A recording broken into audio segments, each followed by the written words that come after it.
Viral di media sosial sebuah video memperlihatkan driver ojol memaksa salah satu warga untuk menerima kiriman barang yang ia bawa. Namun warga yang ditujukannya tersebut tidak merasa memesan atau membeli barang yang diantarkan driver ojol tersebut. Peristiwa tersebut terjadi di Pakis Argosari, Surabaya. Adapun waktu kejadiannya pada Kamis, tanggal 21 April tahun 2022, sekitar pukul 13 waktu Indonesia Barat. Momen tersebut sempat direkam oleh pemilik rumah.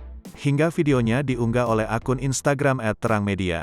Dalam video tersebut, pemilik rumah atau salah satu warga yang dituju driver ojol itu menjelaskan bahwa driver ojol tersebut salah alamat. Namun driver ojol tersebut malah kolot dan bahkan menyalahkan pemilik rumah itu.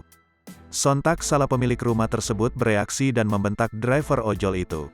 Hingga akhirnya perdebatan antar keduanya terjadi. Driver ojol berujar nama penerimanya itu bernama Rina. Lalu pemilik rumah tersebut membantah bahwa di rumahnya tidak ada yang bernama Rina. Driver ojol kembali berkilah bahwa si pemilik rumah tersebut harus menerima paket yang dibawanya. Dalam video tersebut jelas bahwa alamat yang harusnya dituju oleh driver ojol itu Blok D13.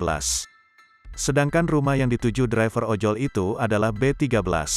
Bahkan pemilik rumah menyuruh driver ojol untuk melihat plang alamatnya yang jelas tertulis B13. Namun driver ojol tersebut tetap memaksa pemilik rumah untuk menerima barangnya.